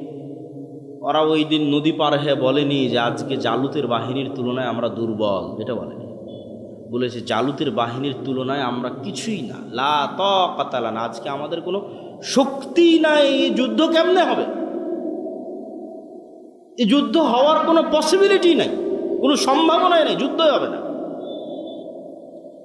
তখন যাদের গায়েবে ইয়াকিন ছিল তারা বলল, কোরআনের আয়াত, কাম মিন ফিআতিন কালিলাতিন গালাবাত ফিআতান কাসীরাতাম বিইজনিল্লাহ। কত দুর্বল জাতিকে আল্লাহ জিতিয়ে দিয়েছে, জয়লাভ করিয়ে দিয়েছে শক্তিশালী জাতির উপর আল্লাহর সাহায্যে, আল্লাহর দয়ায়। বলেন আল্লাহু আকবার। তো দাউদ আলাইহিস সালাম তলুত যুদ্ধ করলো, 300 জনে লক্ষাধিক মানুষকে পরাজিত করে দিল, যে জেরুজালেম পুনরুদ্ধার করলো। তো দুনিয়ার শক্তিতে না আল্লাহর গায়েবী মদদে? মুহাম্মদ সাল্লাল্লাহু আলাইহি ওয়াসাল্লাম যেদিন বদরে, মুহাম্মদ সাল্লাল্লাহু আলাইহি ওয়াসাল্লাম যেদিন উহুদে, মুহাম্মদ সাল্লাল্লাহু আলাইহি ওয়াসাল্লাম যেদিন খন্দকে, আজকের গাজার মুসলমানেরা ইসরায়েলের তুলনায় অত দুর্বল নয়। আজকের বাংলাদেশের মুসলমানেরা ভারতের তুলনায় অত দুর্বল নয়। আজকে সারা বিশ্বের মুসলমানেরা আমেরিকার তুলনায় অত দুর্বল নয়। যেই দিন মুহাম্মদ সাল্লাল্লাহু আলাইহি ওয়াসাল্লাম খন্দকে, ওই দিন ইনি যত দুর্বল। কেননা বদর আর উহুদে 1000, 1200, 2000 করে কাফেররা জমা হয়েছে, আর খন্দকে 10,000 জমা হয়েছে। বদর আর উহুদে শুধু মক্কার কাফেররা জমা হয়েছে, খন্দকে সারা আরবের কাফেররা জমা হয়েছে। আর মুহাম্মদ সাল্লাল্লাহু আলাইহি ওয়াসাল্লামের মদিনাতে মোনাফেক আছে 300টা, আর ইহুদি গোত্র আছে 3টে, বানু কুরাইজা, বানু কায়নুকা, বানু নাজির। এই 3টে আবার ভিতর থেকে বাহিরের সাথে চুক্তি করেছে যে তোমরা কোনো মতে ফালাও, আমরা তোমাদের সাথে আছি, ফালাতে পারলেই আছি। তাহলে একে তো ইহুদিরা নাই, দ্বিতীয়ত 300 মোনাফেক নাই, তাহলে সাথে আছে সর্বোচ্চ 500 মানুষ, 500 থেকে 700। আর বাহিরে মদিনা ঘেরাও করে আছে 10,000 মানুষ। তাহলে খন্দকে মুহাম্মদ সাল্লাল্লাহু আলাইহি ওয়াসাল্লাম দুনিয়ার কোনো লজিকে বদর উহুদ খন্দকে মুহাম্মদ সাল্লাল্লাহু আলাইহি ওয়াসাল্লাম জিতবে, এটা অসম্ভব, কোনো চান্স নাই জিতার। একটা রাস্তা আছে, ওটাই মুসলমানদের বিজয়ের রাস্তা। সেটা কি? আল্লাহর গায়েবী মদদ। এটা ফুল স্টপ। মুহাম্মদ সাল্লাল্লাহু আলাইহি ওয়াসাল্লামের আল্লাহর গায়েবী মদদ ছাড়া বিজয় হয়নি। তুমি আপনি কে? আমি তুমি কে? মুহাম্মদ সাল্লাল্লাহু আলাইহি ওয়াসাল্লাম একটা যুদ্ধে আল্লাহর গায়েবী মদদ ছাড়া জিততে পারেনি। একটা যুদ্ধে মনে করেছিল সাহাবীরা যে আজকে আমরা দুনিয়াবী শক্তিতে বেশি পাওয়ারফুল, ওটা হুনাইনের যুদ্ধ, মক্কা বিজয়ের পর। ওই দিন সাহাবীদের সংখ্যা 12,000। জীবনে কোনোদিন এত সাহাবীরা চোখেই দেখে। 300 জনে যুদ্ধ করেছে বদরে, সেখানে হুনাইনে 12,000। তো যখন বদরে দুর্বল ছিল ভরসা আল্লাহর উপর, উহুদে দুর্বল ছিল ভরসা আল্লাহর উপর, খন্দকে দুর্বল ছিল ভরসা আল্লাহর উপর, হুনাইনে যখন দেখেছে নিজেরাই 12,000, আল্লাহর উপর ভরসা ভুলে গেছে। বলছে আমরাই তো পার করে দেবো, এবার জিতে যাবো ইনশাল্লাহ। আর ওই শুরুতে আর জিততে পারেনি। মুহাম্মদ সাল্লাল্লাহু আলাইহি ওয়াসাল্লামকে নিজে ঘোড়া থেকে লাফ দিয়ে নামে বলতে হয়েছে আনা ইবনে আব্দুল মুত্তালিব আনান নবী লা কাযিব। তারপরে অসংখ্য বক্তব্য, চিৎকার, সব সাহাবী পালিয়ে যাচ্ছে, এই 12,000-এর মাজমা পালিয়ে যাচ্ছে। তো যেই দিন নিজের উপর ভরসা করেছে, দুনিয়ার শক্তির উপর ভরসা করেছে, ওই দিন পরাজয়। তাহলে মুসলমানদের বিজয়ের একমাত্র একটাই রাস্তা, সেটার নাম আল্লাহর গায়েবী মদদ। এখানেই ফুল স্টপ। গায়েবী মদদ অর্জন করার যে যোগ্য হবে আল্লাহ ওকে বিজয় দিবে, যে যোগ্য হবে না ও দুনিয়ার রাস্তায় হাজার চেষ্টা করুক, ওর নামে ইসলামের বিজয় হবে না, ওর নামে ইসলামের বিজয় হবে না। গায়েবের রাস্তা জানতে হবে যে কীভাবে ইসলামের বিজয় হবে। ওটাই ইসলামের বিজয়ের একমাত্র রাস্তা, ওটাই নবীদের রাস্তা, ওটাই নবীদের রাজনীতি। সম্মানিত উপস্থিতি, তাহলে 1 নম্বর পয়েন্ট শেষ করে দিই, ঈমান বিল গায়েবে ইয়াকিন। এবং গায়েবী মদদ কিভাবে পাওয়া যাবে তার সূত্র জানতে হবে। সূত্র নাম্বার 1, ন্যায়পরায়ণতা, সত্যবাদিতা, আমানতদারিতা। এটা হচ্ছে নেতৃত্বের বিকাশ। এই মোবাইলের অপর পিঠ আর এই পিঠ, এই পিঠ যদি গোলামি হয় তাহলে এই পিঠ নেতৃত্ব, এই পিঠ যদি নেতৃত্ব হয় এই পিঠ গোলামি। আমি আপনি গোলাম আছি মানে নেতা নই, নেতা হয়ে যাব মানে গোলাম থাকবো না। তাহলে গায়েবের সূত্র অনুযায়ী নেতাকে, গায়েবের সূত্র অনুযায়ী নেতা সে যে সত্য বলে, আমানতদার, ন্যায়পরায়ণ, ধৈর্যশীল। প্রমাণ নবীদের জীবনী। মোহাম্মদ সাল্লাল্লাহু আলাইহি ওয়াসাল্লামকে আল্লাহ আলাদা করে শিখায়নি যে মোহাম্মদ তুমি আজ থেকে মিথ্যা বলিও না। সালাত শিখিয়েছে 52-53 বছর বয়সে, সিয়াম হজ শিখিয়েছে 53-54 বছর বয়সে, হিসাব আছে। আর ঈমান বিল গায়েব শিখেছে শুধু 13 বছর যাবৎ মক্কায়, 40 বছর থেকে নিয়ে পুরো 13 বছর তাওহীদ শিখিয়েছে, সালাত সিয়াম হজ জাকাত নয়। আর বাকি 40 বছর জন্মগত সত্য বলে। কেন জন্মগত সত্য বলে এটা বুঝতে হবে। ইব্রাহিমের 2 সন্তান, ইসহাক, ইসমাইল। ইসমাইল আছে মক্কায়, ইসহাক আছে জেরুজালেমে। ইসহাকের ছেলে ইয়াকুব, ইয়াকুবের ছেলে ইউসুফ। ইউসুফের হাত ধরে সব চলে গেল মিশরে। মিশরে ইউসুফের মৃত্যুর পর সব হয়ে গেল ফেরাউনের গোলাম। 300 বছরের গোলামি। 400 বছর পর মুসা আলাইহিস সালাম সেই গোলামি থেকে বাঁচানোর চেষ্টা করলো। তাহলে 300 বছর গোলামি করতে যায় বানু ইসরায়েলরা মিথ্যা, ধোকা, 2 নম্বরই, জুয়া, চুরি, বাটপারি, যত রাস্তা আছে দুনিয়াতে। কেন গোলামের এটা ছাড়া জীবন চলবে না। 10 জন গোলাম যদি এখানে থাকে, ও একটা রুটির জন্য মিথ্যা বলবে, একটা রুটির জন্য মারামারি করবে, একটা রুটির জন্য আরেকজনকে হত্যা করবে, এটাই গোলামের জীবন। তাহলে 300 বছর ফেরাউনের অধীনে গোলাম থেকেছে বানু ইসরায়েল। দিয়ে কী শিখেছে? 2 নম্বরই রাস্তা শিখেছে।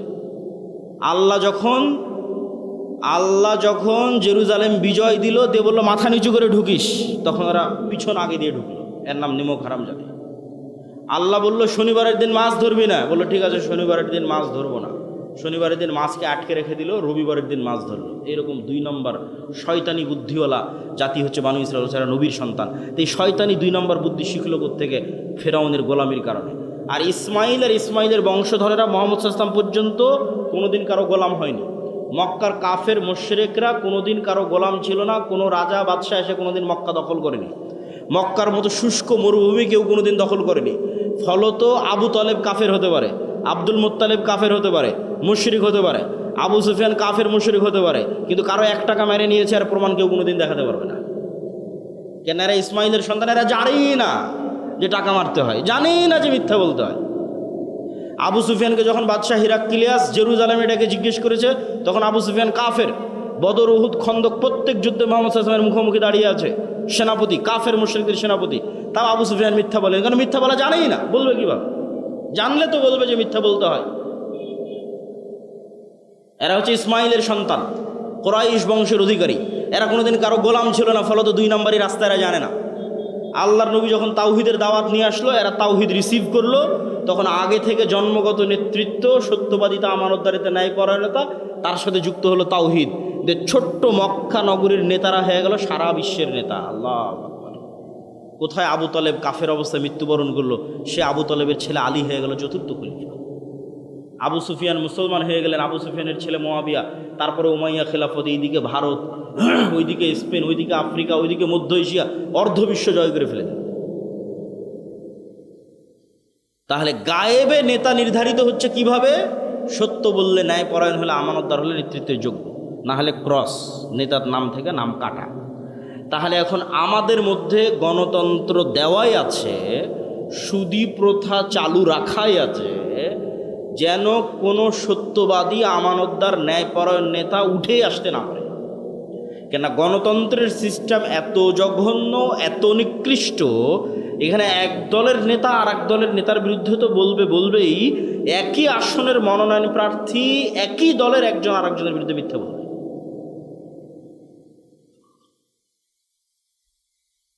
তাহলে ওই যে মিথ্যা বলে টাকা দিয়ে মনোনয়ন কিনে নেতা হচ্ছে, এমপি হচ্ছে, ও দুনিয়ার দৃষ্টিতে নেতা, গায়েবের দৃষ্টিতে কি?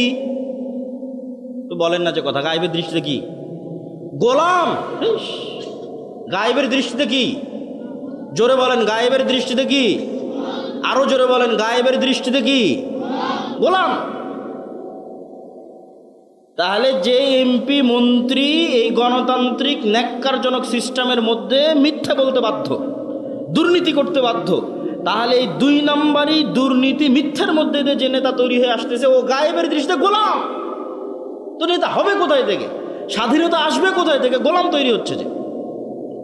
গায়েবের সূত্রে নেতা আসতে হয়। যদি কালে ভদ্রে একজনও এই গণতান্ত্রিক সিস্টেমের মধ্যে সত্যবাদী আমানতদার ঢুকে যায়, বাঘের বাচ্চা ন্যায় পরায়ণ ঢুকে যায়, তাহলে ওই যে শরীফ ওসমান হাদির মতো গুলি করে উড়িয়ে দিবে, টিকতে দিবে না এই সিস্টেমে। এই সিস্টেম ওইভাবেই তৈরি করা আছে। এখানে মিথ্যা বলে 2 নম্বরের রাস্তা অবলম্বন করে টিকে থাকতে হবে। আর 2 নম্বরের রাস্তা অবলম্বন করলেই তো আপনি গায়েবের সূত্রে গোলাম হয়ে গেছে। দুনিয়াতে আপনি যত বড় এমপি মন্ত্রী মিনিস্টার প্রধানমন্ত্রী হন, তাতে কি যায় আসে? আপনি 2 নম্বরের রাস্তা অবলম্বন করে প্রধানমন্ত্রী হয়েছেন, তার মানে ভারত আমেরিকা আপনাকে টাকা দিয়ে কিনে নিতে পারবে, কেন? আপনি 2 নম্বর, আপনার মেরুদণ্ড না। আর সুদি প্রথা দেওয়া আছে গোলাম তৈরি করার জন্য। রাসূল সাল্লাল্লাহু আলাইহি ওয়াসাল্লাম বলছে, আল্লাহুম্মা আউযুকা মিনাল মা'সামি ওয়াল মাগরাম, হে আল্লাহ, লোন থেকে বাঁচতে চাই। সাহাবীরা জিজ্ঞেস করলেন, আল্লাহ নবী কেন লোন থেকে বাঁচতে চান? তো লোন থেকে বাঁচতে চাই এই জন্য যে মানুষ যখন লোন নেওয়া শুরু করে মিথ্যা বলা শুরু করে। এখন আপনাদের এই গোটা চাঁপাইনবাবগঞ্জ সদর উপজেলার মধ্যে যত লোনের মাধ্যম আছে, যত কিস্তির মাধ্যম আছে, যত মা বোন কিস্তিতে টাকা নিয়েছে, তাদের সকলের কাছ থেকে আপনি খোঁজ নিয়ে দেখেন যে কিস্তির জন্য তারা নিজেরা তো মিথ্যা বলেছে, তাদের সন্তান সন্ততিকে পর্যন্ত মিথ্যা বলতে বাধ্য করেছে। এরকম আছে না? নাই? আছে। তাহলে যখনই মিথ্যা এবং 2 নম্বরই শুরু হয়ে গেছে, তখন এখান থেকে আর নেতা তৈরি হবে না। নেতা তৈরির রাস্তা বন্ধ, শেষ। দুনিয়ার দৃষ্টিতে নেতা আসতে পারে, আল্লাহর দৃষ্টিতে নেতা আসবে না, গোলাম তৈরি হচ্ছে। আর গায়েবের দৃষ্টিতে যতক্ষণ নেতা তৈরি না হবে ততক্ষণ বিজয় আসবে না। কেন? মুসলমানদের বিজয় গায়েবের রাস্তায় নির্ধারিত, ইসলামের বিজয়। দরকার নাই বাংলাদেশের মুসলমানদের বিজয়ের, আল্লাহর তো ঠেকা পড়েনি ইসলাম বাংলাদেশের মুসলমানদের বিজয় করতে হবে। ইউরিদুনা লিইউতফিউ নূরাল্লাহ ওয়াল্লাহু মুতিম্মু নূরিহি ওয়ালাউ কারিহাল কাফিরুন। ইসলাম আল্লাহর নূর, আর এই নূর সারা পৃথিবীতে প্রতিষ্ঠিত হবে। কাদের হাত দিয়ে? আল্লাহ কারো মুখাপেক্ষী নয়। আপনি যদি ওই শর্ত, গায়েবের মদত পাওয়ার শর্ত পূরণ করতে না পারেন, আমেরিকার খ্রিস্টানদের আল্লাহ মুসলমান বানিয়ে দেবে, ইউরোপের ইংল্যান্ডের খ্রিস্টানদের আল্লাহ মুসলমান বানিয়ে দেবে। গায়েবের মদত পাওয়ার পূর্ব শর্ত পূরণ করতে হবে। পয়েন্ট নাম্বার 3, সৎ আমল। গায়েবের মদত সৎ আমলে আসে। আর যেই বড় 2টা সৎ আমলে গায়েবের মদত সবচেয়ে বেশি আসে, তার একটা রাতের সালাত আর একটা সকাল সন্ধ্যের জিকির। মুহাম্মদ সাল্লাল্লাহু আলাইহি সাল্লাম বদরের যুদ্ধে জিততে হবে, তাহলে আমরা ফুল স্টপ দিয়েছি যে মুসলমানদের বিজয় গায়েবী মদত ছাড়া হয় না। তাহলে মুহাম্মদ সাল্লাল্লাহু আলাইহি সাল্লাম যদি বদরে জিততে চায়, তাহলে মুহাম্মদ সাল্লাল্লাহু আলাইহি সাল্লামের কিসের দরকার বলেন তো? গায়েবের মদতের দরকার। তো গায়েবের মদত আসমান থেকে দুনিয়াতে টেনে আনতে রাতের সালাত আদায় করতে হবে। তো মুহাম্মদ সাল্লাল্লাহু আলাইহি সাল্লাম এমনি রাতের সালাত আদায় করেন, কিন্তু বদরের আগের দিন এত লম্বা সালাত, আবু বকর রাদিয়াল্লাহু তাআলা আনহু পর্যন্ত ক্লান্ত হয়ে গেছে যে আল্লাহ নবী হয়েছে, বাস আর দরকার নাই। তাহলে একজন নবী যার কাছে নিয়মিত ওহী আসতেছে, তিনি গায়েবের সূত্র এত ভালোভাবে জানে। আর জিকির কেন পাওয়ারফুল? আওয়াজ সবচেয়ে পাওয়ারফুল। আল্লাহ কুন ফায়াকুন দিয়ে সমগ্র আসমান জমিন পৃথিবী সৃষ্টি করেছে। আওয়াজ, ইসরাফিলের বাঁশির আওয়াজ দিয়ে সমগ্র আসমান জমিন পৃথিবী ধ্বংস করে দিবে। আর এই যে কিছুক্ষণ আগেই তো শুনলেন যে সব তাসবিহ পাঠ করে, এগুলোর আওয়াজ হচ্ছে, আমরা শুনতে পাই আর শুনতে না পাই, সবগুলোর আওয়াজ হচ্ছে। আর এই যে কোরআন, মুসলমানদের দেওয়া আল্লাহর সবচেয়ে বড় মুজিজা, মুসা আলাইহিস সালামের লাঠির চেয়ে পাওয়ারফুল, ঈসা আলাইহিস সালামের মৃতকে জীবিত করার চেয়ে পাওয়ারফুল, কেন? এটা স্বয়ং আল্লাহর আওয়াজ। এই জন্য কোরআন শ্রেষ্ঠতম জিকির। তাহলে জিকির কি তৈরি করে? আওয়াজ তৈরি করে। এবং জিকির দোয়া করার চেয়ে শ্রেষ্ঠ। দোয়াতে মানুষের ব্যক্তিগত স্বার্থ থাকে অনেক সময়, আর জিকিরে কিছু থাকে না, শুধু আল্লাহর প্রশংসা, আল্লাহর বড়ত্ব, আল্লাহর মহত্ব। লা ইলাহা ইল্লাল্লাহু ওয়াহদাহু লা শারীকা লাহু লাহুল মুলকু ওয়া লাহুল হামদু ওয়া হুয়া আলা কুল্লি শাইইন কাদির। লা হাওলা ওয়া লা কুওয়াতা ইল্লা বিল্লাহ। সুবহানাল্লাহি ওয়া বিহামদিহি সুবহানাল্লাহিল আযীম। সব আল্লাহর বড়ত্ব, আল্লাহর মহত্ব। শেষ পয়েন্ট হচ্ছে জ্ঞান এবং শিক্ষা। এটা বলার আগে জরুরি যেটা কথা, সেটা আজকে বক্তব্যে যা আলোচনা করতেছি এগুলো সব আমার লেখা বই, আল্লাহর পথে যাত্রার মধ্যে আছে। এই বইটা আস্তে আস্তে শেষ হয়ে যায়, আজকে হয়তো এখানে পাবেন না, অনলাইন থেকে বইটা নেওয়ার চেষ্টা করতে হবে। তবে যে বইগুলো পাবেন সেগুলো খুঁজে দেখতে হবে। যেমন মাসিক আল ইসলাম যদি থাকে, রাসূল ইসলামের সালাত, উপদেশ, 1000 প্রশ্ন উত্তরের যদি বইটা থাকে, খুঁজে দেখতে হবে। তাহলে জ্ঞান এবং শিক্ষা, যেটা আমাদের আজকের শেষ পয়েন্ট। আল্লাহ সুবহানাহু তাআলা নিজে সবচেয়ে বেশি জ্ঞানী। আদম আলাইহিসসালাতু ওয়াসসালামকে জিন এবং ফেরেশতা দিয়ে সিজদা করানো হয়েছে, আদম আলাইহিসসালাম তাদের চেয়ে সবচেয়ে জ্ঞানী ছিলেন। তলুতকে যখন নেতা বানানো হয়, তখন তলুতকে আল্লাহ নেতা বানালেন দাউদ আলাইহিসসালামের যুগে, কেন তলুত জ্ঞানী ছিল। তো পৃথিবীর সিস্টেম তৈরি করা আছে, যে জ্ঞানী হবে সে ক্ষমতা পাবে। জ্ঞানী যদি ইহুদির সন্তানও হয় তো ইহুদি ক্ষমতা পাবে, জ্ঞানী যদি খ্রিস্টানের সন্তানও হয় খ্রিস্টান ক্ষমতা পাবে। তাহলে একই সময়ে চাঁপাইনবাবগঞ্জের মুসলমানের যুবকেরা মদ, জুয়া, নেশা, বিড়ি, cigarette, free fire, PUBG, mobile, YouTube, অশ্লীল ভিডিও, যত সময় নষ্টের রাস্তা আছে সেগুলোতে সময় ব্যয় করতেছে। আর ওই একই সময়ে একটা ইহুদির ছেলে, একটা খ্রিস্টান ছেলে অক্সফোর্ড ক্যামব্রিজে বসে জ্ঞান চর্চা করতেছে। তখন আপনি বলেন আল্লাহর দৃষ্টিতে পৃথিবীর ক্ষমতা কে পাবে? মদখোর, জুয়াখোর, না জ্ঞানের চর্চা করছে যে সে? জ্ঞানের চর্চা যে করছে সে। আল্লাহ এই রুলস ব্রেক করবে না, এই রুলস আল্লাহ ভাঙবে না।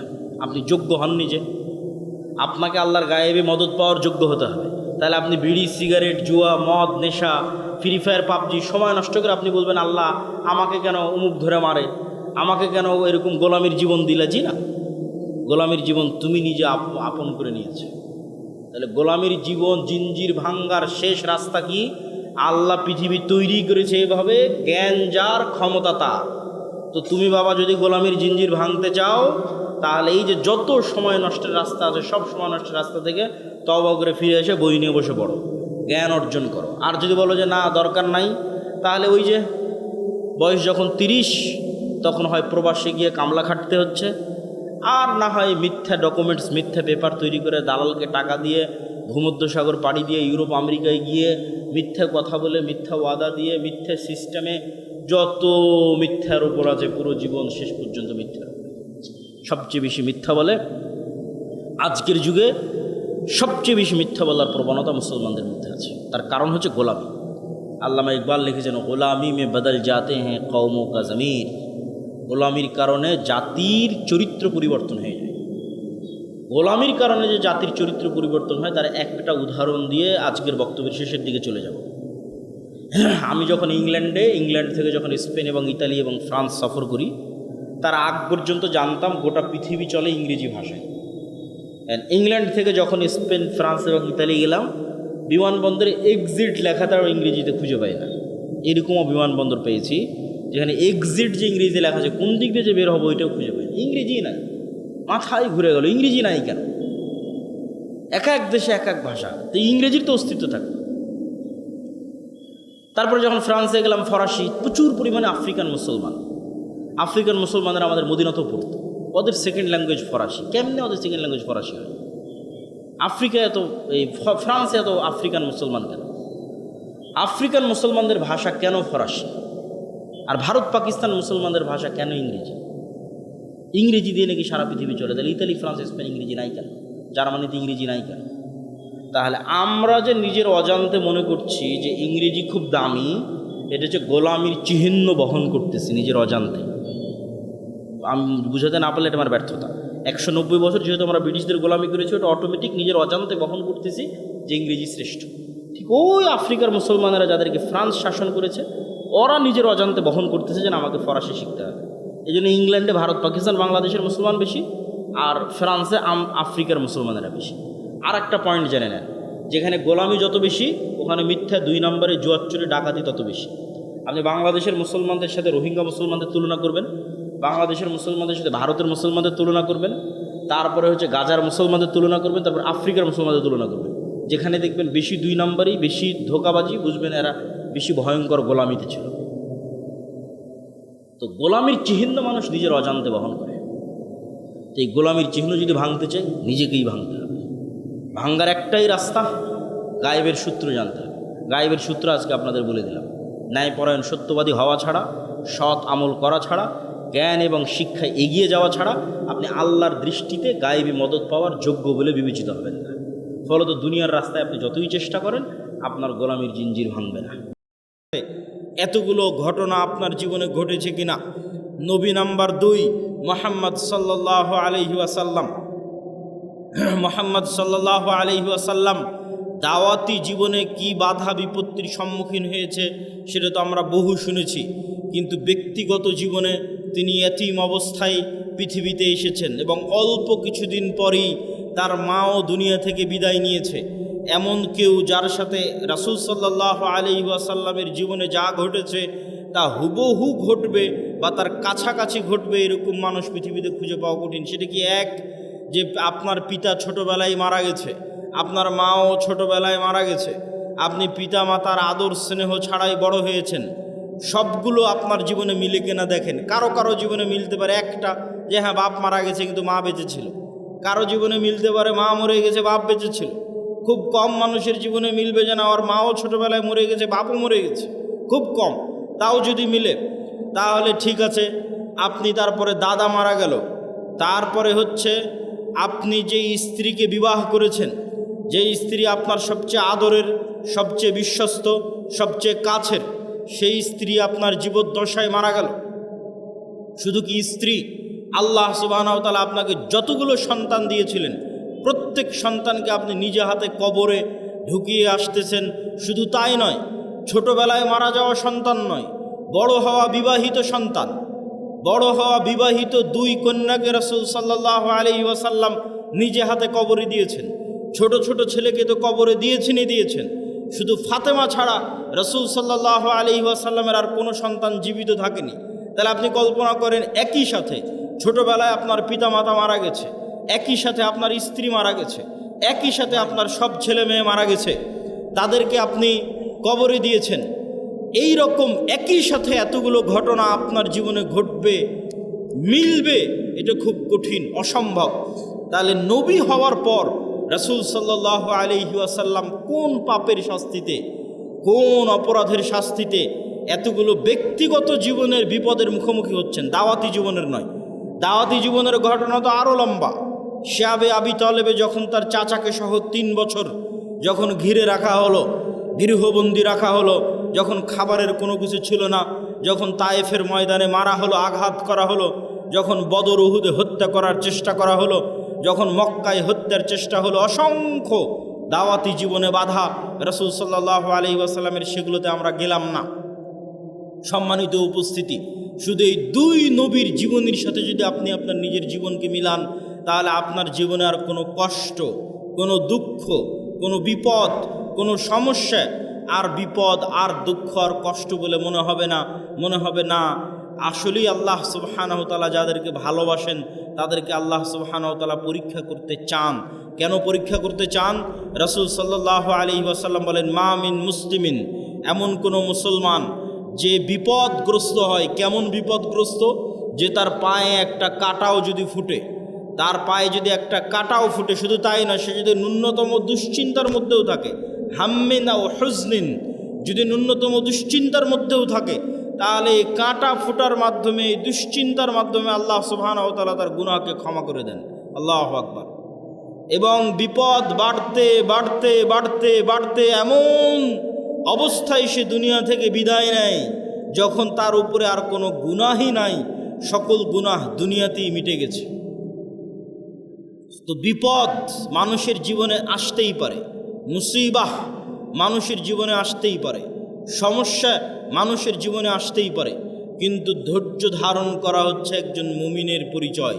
শুধু ধৈর্য নয়, ধৈর্যেরও উপরের একটা স্তর আছে, তার নাম রেজা, সন্তুষ্টি। এই সন্তুষ্টির স্তরে খুব মজবুত ঈমান ছাড়া মানুষের পক্ষে পৌঁছা সম্ভব নয়। ধৈর্যের স্তরে মানুষ পৌঁছতে পারে, কিন্তু রেজা, সন্তুষ্টির স্তরে মানুষের পক্ষে পৌঁছা কঠিন। সন্তুষ্টি কি?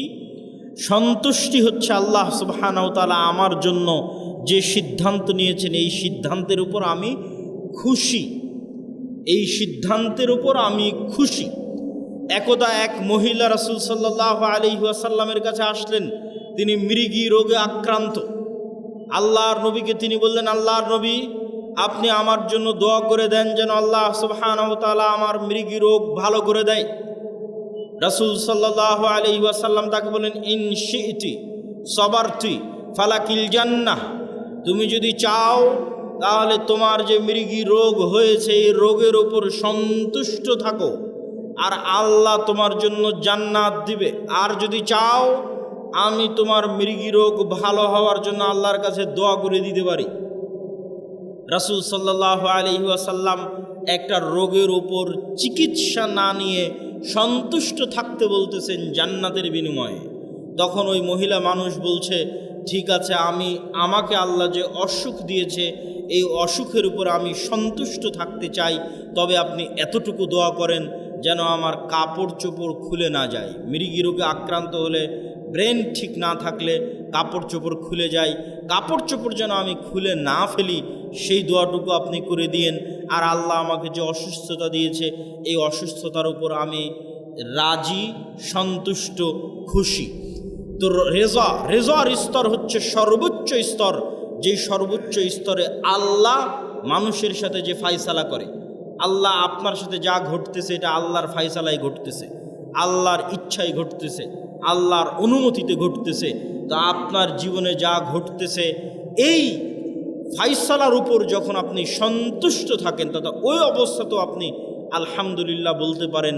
ধৈর্য মানুষ ধরে, একটু দুঃখ পাওয়ার পর, একটু কষ্ট পাওয়ার পর, একটু দুশ্চিন্তা করার পর, টেনশন করার পর রেজা যে অবস্থায় আছে ওই অবস্থার উপর আল্লাহ সুবহানাহু ওয়া তাআলার সিদ্ধান্তের উপর খুশি হওয়া, মনে কোনো প্রভাব, কোনো দাগ না কাটা, সর্বোচ্চ স্তরের তাওহীদ ছাড়া এটা সম্ভব নয়। সর্বোচ্চ স্তরের তাওহীদ দিয়ে মানুষ বিনা হিসাবে জান্নাতে যাবে। সেই বিনা হিসাবে যারা জান্নাতে যাবে ওই রকম লেভেলের মানুষের পক্ষে সম্ভব যে আল্লাহ সুবহানাহু ওয়া তাআলা তার সাথে যে সিদ্ধান্ত গ্রহণ করবেন সেই সিদ্ধান্তের উপর সে রাজি খুশি থাকবে।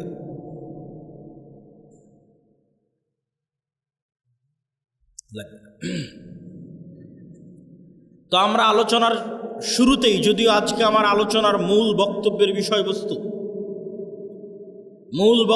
বিষয়বস্তু মুসলিম উম্মার অধঃপতন এবং সে অধঃপতন থেকে মুক্তির উপায়, তবে পরিবেশ পরিস্থিতির পরিপ্রেক্ষিতে আলোচনার শুরুটা করলাম বিপদ এবং ধৈর্য ধারণ দিয়ে।